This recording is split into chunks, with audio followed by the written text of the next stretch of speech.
कहानी का शीर्षक है सुबह का भूला अगर शाम को घर आ जाए तो उसे भूला नहीं कहते। एक महान गुरु के तेजस्वी शिष्य थे अरविंद।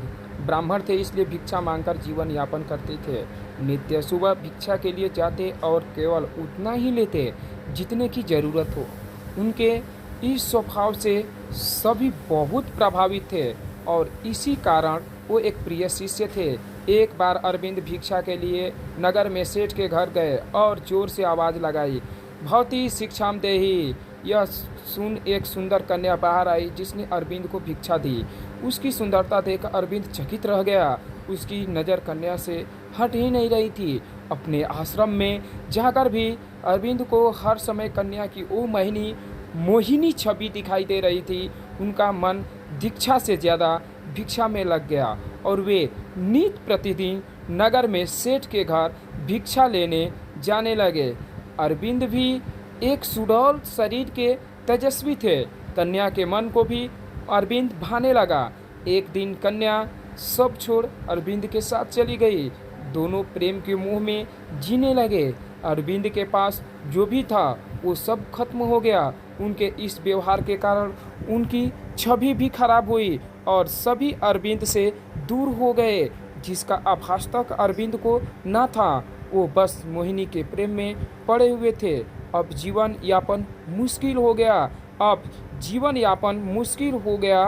तब उस कन्या ने अरविंद से कहा कि वो नगर के राजा के पास जाकर 100 दिनार भिक्षा में ले आए, जिससे उनका गुरुकुल चल निकलेगा। अरविंद ने बात मान ली और वे राजा के महल में पहुँचे, लेकिन उन्हें घुसपैठ समझकर बंदी बना लिया गया। दूसरे दिन राजा के सामने पेश किया गया। तब राजा ने उनसे सब बताने को कहा। अरविंद ने सत्य का हाथ अब तक ना छोड़ा था, अतः उसने सारी बात राजा को बताई। यह सुनकर राजा को हंसी आ गई और उसने अरविंद से मुंह मांगी भिक्षा मांगने को कहा। अरविंद को इसकी अपेक्षा न थी।